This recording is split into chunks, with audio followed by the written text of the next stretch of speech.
Good morning सभी को।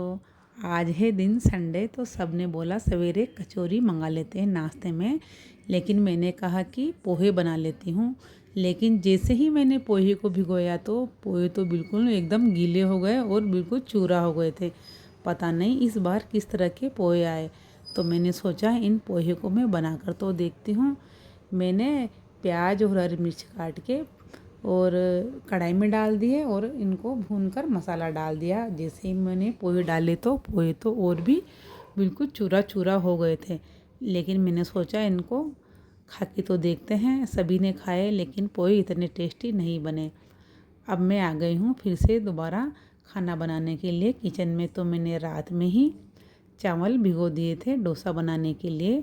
तो मैंने सवेरे इनको मिक्सी में पीस लिया और बैटर बना के एक तरफ रख दिया था 6 बजे ही।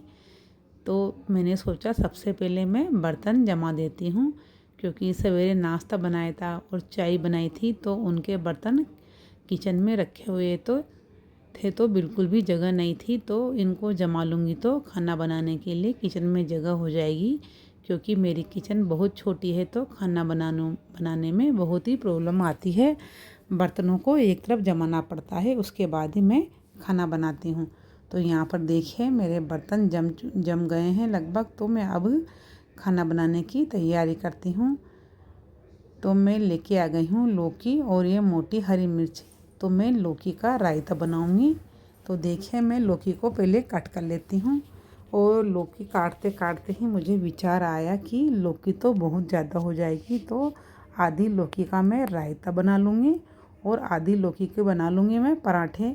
क्योंकि लौकी की सब्ज़ी कोई नहीं खाता, तो लौकी के पराठे बनाते हैं तो सभी लौकी के पराठे को तो बड़े चाव से खा लेते हैं। तो मैंने आधी लौकी को मैंने बहुत बारीक बारीक टुकड़ों में कट कर लिया, ताकि रायता बहुत अच्छा बन जाएगा। और गैस पे चढ़ा दिया है मैंने पानी लौकी को उबालने के लिए। और यहाँ पे करने लग गई मैं रायते की तैयारी। तो मैंने एक कटोरी में दही ले लिया। 1 लोटा दही जमाया था रात को, तो मैं इसे अच्छे से फेंट लूँगी।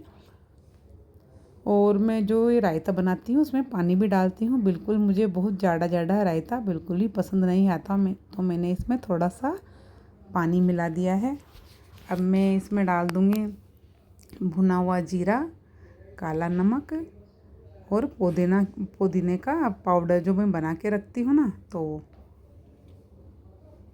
और थोड़ी सी भी मिर्ची भी डालूँगी, लाल मिर्च पाउडर। क्योंकि रायता मुझे रोटी के साथ खाने में बहुत अच्छा लगता है। मैं जब रायता बनता है तो सब्ज़ी बहुत ही कम खाती हूँ, तो इसलिए मैं रायते में मिर्ची भी डाल रही हूँ। अब मैं इसको छाछ को एक तरफ रख देती हूँ। पहले मैं दूसरे काम करूँगी। तो यहाँ पर मैं लगा लेती हूँ आटा, ताकि आटा अच्छे से सेट हो जाएगा। उससे पहले मैंने सोचा कि मैं लौकी को किस लेती हूँ। तो यहाँ पर मैंने लौकी को किसना शुरू कर दिया है। और बीच बीच में जो मैंने लौकी उबलने के लिए रख रखी है उसे भी मैं देखती जा रही हूँ। और मैंने लौकी में नमक डाल दिया है ताकि लौकी अच्छे से पक जाएगी। तो मैं लौकी को किस लेती हूँ। लौकी को मैंने बड़ी मोटी वाली किसनी में कसा है, जिससे क्या होगा कि पराठे अच्छे बनेंगे। और ये देखिए हमारी लौकी भी उबल गई है। तो मैं गैस बंद कर दूँगी और लगा लूँगी आटा। और आटा मैं मल्टीग्रेन ही यूज़ करती हूँ, तो मुझे इसे पहले ही लगाना होता है, तब जाके ये सेट होता है। इसकी रोटियां अच्छी आती है, क्योंकि आटा हम मोटा मोटा पीसते हैं। तो इसे 15-20 मिनट पहले ही लगाना होता है। अब पराठा बनाने के लिए जो लौकी का पराठे बनाऊँगी, मैं इसके कच्चे के ही पराठे बनाऊँगी। तो मैं इसका हाथों से निचोड़ के रस निकाल लेती हूँ। और जो ये लौकी है जो मैंने किस के तैयार करी है, इसमें मैं मसाले मिला लूँगी। वही बेसिक से मसाले मिलाऊँगी, नमक मिर्ची मिलाऊँगी और हल्दी मैंने 1 चुटकी मिलाई है। और धनिया, कटा हुआ धनिया मिला दूँगी और अच्छे से मिक्स कर लूँगी। नमक जब हम पराठे बनाएंगे तभी मिलाएंगे। और यहाँ पर रायते के लिए लौकी भी हमारी उबल गई है, तो मैं इसे अच्छे से मिक्स कर देती हूँ और एक तरफ रख देती हूँ ठंडा होने के लिए। अब बर्तन हो गए हैं तो मैं फिर से बर्तन साफ़ कर लेती हूँ, क्योंकि थोड़ी देर में बर्तन हम साफ़ कर लेते हैं तो बहुत सारे ढेर सारे बर्तन इकट्ठे नहीं होते, तो हमें बाद में बर्तन साफ़ करने में आलस नहीं आते हैं। और हमारी रसोई भी फैली नहीं लगती है। तो अब मैं आ गई हूँ फिर से रायता बनाने के लिए। लौकी ठंडी हो गई है तो मैं छाछ में डाल देती हूँ लौकी और धनिया, अच्छे से मिक्स कर दूँगी। अब मैं रायते में लगाऊंगी तड़का। तो यहाँ पर मैंने एक दीपक को गरम करने के लिए रख दिया था और घी डाल के मैंने दीपक का तड़का लगा दिया। इससे रायते का टेस्ट बहुत ही अच्छा आता है। आप भी इस तरह से एक बार रायते में तड़का लगा के देखिएगा। अब मैं बना रही हूँ हलवा। तो मैंने यहाँ पर आधी कटोरी गेहूं का आटा ले लिया। मैं ये हलवा गेहूं का आटे का ही बनाती हूँ अधिकतर, क्योंकि हमारे घर में आटे का हलवा ही सबको पसंद आता है। और यहाँ पर मैं आधा कटोरी आटे का हलवा बना रही हूँ। तो आधी कटोरी से थोड़ी सी कम शक्कर लूँगी, क्योंकि ज़्यादा मीठा भी अच्छा नहीं लगता। हलवा हम मीडियम ही खाते हैं, और शक्कर तो आप अपनी इच्छा अनुसार ले सकते हैं। और यहाँ पर डाल दिया है मैंने 1.5 कटोरी पानी, क्योंकि आधा कटोरी आटा लिया था तो 1.5 कटोरी मैंने हलवे में पानी डाला है। और ये आधी कटोरी से थोड़ी सी कम मैंने डाली है शक्कर, जिससे क्या था कि हलवा अच्छे से मीठा हो गया था। अब मैं इसे अच्छे से मिक्स कर दूँगी, थोड़ी देरी से चला लेंगे, जिससे क्या होगा कि हलवा अच्छे से बनकर तैयार हो जाएगा।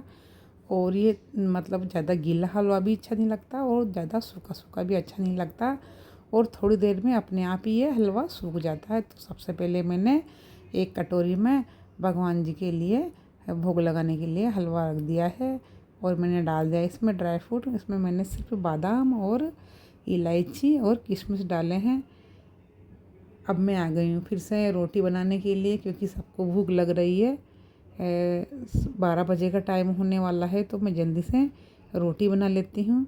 तो पहली रोटी मैं गाय को बनाती हूँ, तो उसके बाद मैं सबसे पहले पराठे बनाऊँगी। तो मैंने पराठा बनाने के लिए गैस पर चढ़ा दिया है तवा, और लौकी के पराठे बनाऊँगी। और जो लौकी किसके मैंने तैयार करी थी, तो मैंने उसमें नमक नहीं डाला था। तो सबसे पहले मैं नमक मिला देती हूँ। यदि हम शुरू में ही नमक मिला देते हैं तो क्या होता है कि लौकी बहुत ही ज़्यादा गीली हो जाती है, तो पराठे बनने में बहुत ही दिक्कत आती है। तो देखिए मैंने यहाँ पर एक लोई बेल ली है। जिस तरह से हम रोटी बनाते हैं ना, तो उस तरह से गोल गोल बेल लूँगी, उस पर लगा दूँगी मैं तेल। अब मैं बीच में रख दूँगी ये मसाला लौकी वाला। अब इसे हमें तिकोना ही करना है, क्योंकि हम तिकोने शेप का पराठा बना रहे हैं। तो उस हिसाब से इसका पलट के ये तिकोना शेप दे देना है। अच्छे से चिपका के इस पर पलथन लगा के इसको अच्छे से बेल लेंगे। बहुत ही अच्छा पराठा बनकर तैयार होता है। और आप देखिएगा ये पराठा बिल्कुल भी नहीं फटा, ना इसमें से मसाला बाहर निकला, और बहुत ही अच्छा फूला फूला पराठा बनकर तैयार हुआ था। अभी आप देखिएगा बहुत ही अच्छा पराठा तैयार होता है। और पलटने के बाद इस पर लगा दूँगी मैं दोनों तरफ तेल। आप चाहे तो घी भी लगा सकते हैं। और ये देखिए अभी हमारा पराठा फूलेगा। तो ये देखिए पराठा अच्छे से फूल गया है, और मैंने अच्छा सा कुरकुरा पराठा सेक के तैयार कर लिया है। ये देखिए, तो आप भी इसी तरह बच्चों को लौकी का पराठा बनाकर दे सकते हैं, टिफ़िन में भी दे सकते हैं, और ऐसे भी नाश्ते में भी खिला सकते हैं। तो मैंने देखे यहाँ पर अब डोसा बनाने की तैयारी शुरू कर दी है। तो मैंने पहला डोसा बना दिया है। ये देखिए जो मैंने पहला डोसा बनाया है थोड़ा सा मोटा बना था, लेकिन टेस्ट बहुत अच्छा आया है। ये देखिए मैं डोसे को पलट दूँगी। अक्सर यही होता है जब हम चीले या डोसा बनाते हैं, तो जो पहले नंबर का डोसा या चीला होता है ना, तो थोड़ा मोटा बनता है और इतना अच्छा नहीं बनता। लेकिन जब हम उसके बाद बनाते जाते हैं तो हमारे डोसे या चीले बहुत ही अच्छे बनते हैं। तो मैं यहाँ पर लगा देती हूँ थाली। तो देखिए मैंने बनाया है डोसा, चटनी, रायता और हलवा। और आप सोच रहे होंगे कि मिर्च भी लाई थी बनाने के लिए, लेकिन मैंने सबने मना कर दिया, तो इसलिए मैंने मिर्च नहीं बनाई। क्योंकि डोसा चटनी से खा लेंगे, पराठा भी चटनी से खा लेंगे, सब हलवा खा लेंगे, तो रोटी को तो किसी को खानी नहीं थी। तो फिर मैंने इसलिए मिर्ची वाली सब्ज़ी नहीं बनाई। तो ये देखिए फिर से मैं आपको एक पराठा बनाकर दिखाती हूँ। 2 बार पलटेंगे इनको पराठे जैसे शेप में, तिकोना जैसे शेप में, और तीसरी बार पलटेंगे, और ये हमारा देखो बिल्कुल ट्रायंगल जैसा पराठा बनकर तैयार हो जाएगा। अच्छे से पलथन लगा के 2-3 बार तो हाथ से ही इसे थप-थप करेंगे, ये देखिए उंगलियों से। उसके बाद 2-3 बार बेलन चलाएंगे हम इस पे, तो उसी में ये पराठा बनकर तैयार हो जाता है।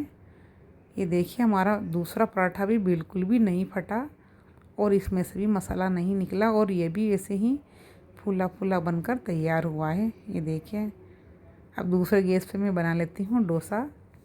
ये वाला डोसा बहुत ही अच्छा बना था और बिल्कुल ही देखिए जालीदार डोसा बना है। ये देखिए जिस तरह से बाज़ार में बनाते हैं उसी तरह से जालीदार और गोल-गोल डोसा बना है। तवे को अच्छे से चारों तरफ घुमा लेंगे, जिससे क्या होगा कि हमारा डोसा सब तरह से अच्छे से सिक जाएगा। अब देखिए डोसे को मैं पलट देती हूँ। अब इसे जिस तरह से बाज़ार में देते हैं ना, वैसे मैं इसे गोल-गोल रोल कर देती हूँ और थाली में रख दूँगी। ये देखें हमारा डोसा और चटनी। ये देखिए फिर से मैंने एक और डोसा बना लिया है। ये भी बहुत ही पतला डोसा बन के तैयार हुआ है। और ये देखिए मेरी रसोई फिर से फैल गई है। मैंने 2 बार तो बर्तन साफ़ कर दिए। अब मैं मेरी थाली लगा देती हूँ क्योंकि मुझे लग गई है भूख। तो सबसे पहले मेरी थाली लगाकर मैं खाना खा लेती हूँ, क्योंकि काम तो होता ही रहेगा। रसोई तो फिर से फैल गई है। खाना खाने के बाद ही मैं बाकी का काम करूँगी।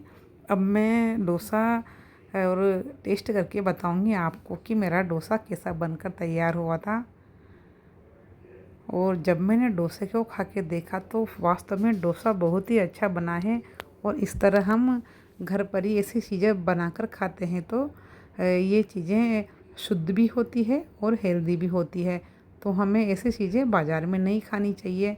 थोड़ी सी मेहनत लगती है और ये चीज़ें बहुत ही आसानी से बन जाती है और बहुत ही कम खर्चे में हम पूरे परिवार वाले ऐसी चीज़ों को बनाकर खा सकते हैं और फैमिली के साथ। और जब हम बाहर का खाना खाते हैं तो हम बीमार भी पड़ जाते हैं।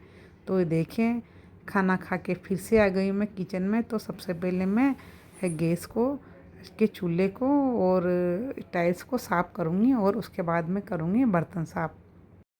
अब मैं बर्तन साफ़ कर लेती हूँ और ऐसा लगता है कि ये बर्तन वाली सिंक तो कभी खाली होती ही नहीं है। जैसे ही एक बार बर्तन साफ़ करके निमारते हैं तो आधे घंटे बाद फिर से सिंक भर जाती है। तो क्या सभी के साथ ऐसा होता है? मुझे कमेंट कर कर ज़रूर बताना। और आपको मेरा ये छोटा सा किचन वाला ब्लॉग पसंद आए तो चैनल को सब्सक्राइब करना, लाइक करना और वीडियो को शेयर करना। और आप कमेंट करके मुझे ज़रूर बताना कि अगली रेसिपी मैं क्या बनाऊं और आज की ये रेसिपी मेरी आपको कैसी लगी। अब मिलते हैं हम नेक्स्ट वीडियो में।